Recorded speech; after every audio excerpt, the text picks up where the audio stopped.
तो hello everyone, welcome to GK C9 Guru. तो दोस्तों, HP staff selection commission Hamirpur board की तरफ से हमें एक नोटिफिकेशन देखने को मिल रही है।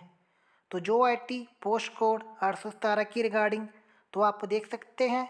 तो ये आज की नोटिफिकेशन है 12 जनवरी 2022 की। तो यानी जिन बच्चों की टाइपिंग स्किल टेस्ट रुकी थी तो उसके रिगार्डिंग जो रीशेड्यूल जारी हो चुका है। तो टाइपिंग कब कब होगी तो ये आप देख सकते हैं।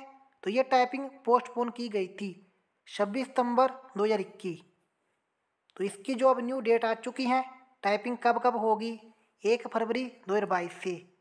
तो ये आपके सामने प्रीवियस डेट दी गई है और लास्ट डे है 24 फरवरी 2022।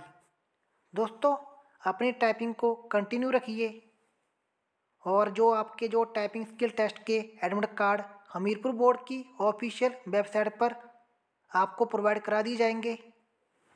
तो ये थी आज की अपडेट। इस वीडियो को शेयर कर दीजिए। मिलते हैं किसी और वीडियो में, तब तक के लिए जय हिंद, जय हिमाचल।